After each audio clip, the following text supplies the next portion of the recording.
getting interesting, guys. Good game last night. Thankfully, Bryce Brown came through for me, gave me a shot to stay in this thing.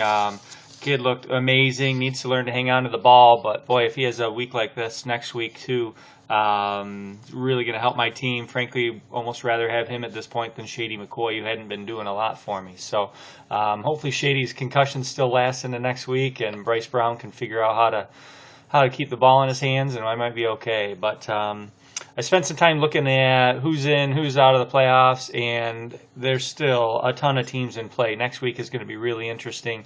Definitely think we should get together for some football, maybe the Sunday night game, as there's really going to be a lot at play, or Monday night football. Obviously, that's going to be the end-all, be-all. But here's a quick breakdown of, first of all, let's go to what happened this week. High points was me at 130 on Bryce Brown's performance last night. But every team who won was over 100 points. Actually, we only had 3 teams under 100 points this week. So lots of points put up. That was good to see. A lot of good performances on Thanksgiving. Got the week going right. And then lots of good offensive performances.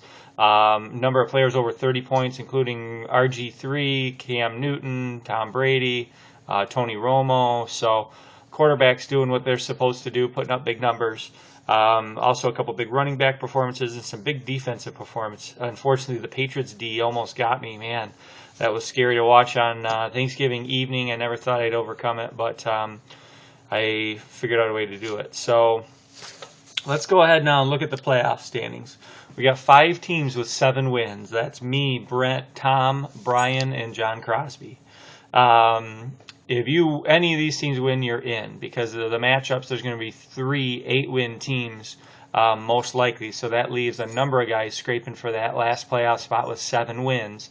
And I had made a post earlier saying the tiebreaker was head-to-head matchups, but it's not. I reviewed it last night. It's actually points for. So the points for total is what is the tiebreaker if everybody has even records. So there's going to be a number of guys at 7 wins after next week that have a shot at getting in. First off, we've got Brent and myself playing. It's a win and you're in scenario. Whoever wins that matchup is in. If I lose, I will not make the playoffs because my points for is very low.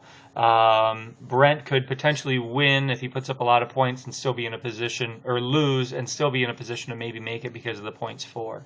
But if I lose this game, I'm out because Brent will have more points for than I will. Brian and Tom are in a win and you're in scenario. Brian almost has to win. I mean, he's got enough points for where he might be able to make it.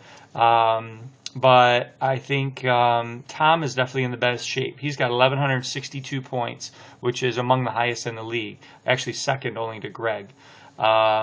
So 1,162 points. The rest of the teams with 7 wins are separated by only 10 points. So that whole thing could shift around depending on performances this week. So I'm really the only one who has to win to be in out of these 7-win teams. I think everybody else has a shot if you put up points to lose and still potentially be in. Especially Tommy, if you lose, you might still be in real good shape because you've already got 1,162 in terms of points.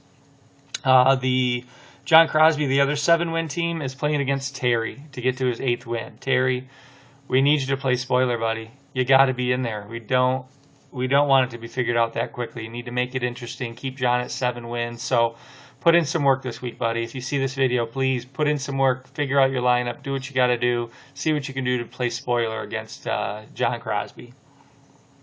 Mention the points differential. There are also 2 6-6 teams that have a real shot at getting in here.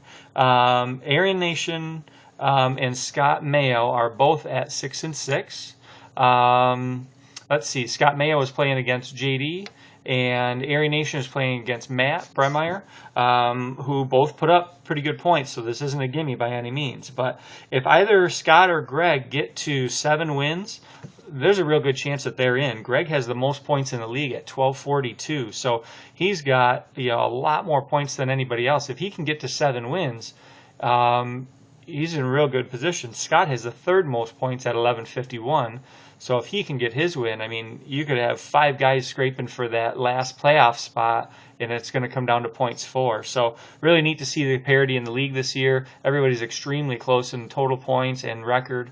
So it's pretty evenly matched out there. If you don't make the playoffs, don't feel too bad. I'm going to try not to. But yeah, it's been pretty interesting. So the other thing about it, even the teams that aren't playoff eligible, JD, Terry, and Matt, you're all playing a role in this. I mean, you're playing against teams trying to get in and they have a real opportunity to get in. So hopefully everybody puts in the time this week, watches the waiver wire, and we have a bunch of real high-scoring games next weekend and make it interesting toward the end. So enjoy the week. Have fun. We'll look forward to catching up with you guys next weekend. Let's find a way to go watch some games, whether it's Sunday night or Monday night, and we'll go from there. See ya.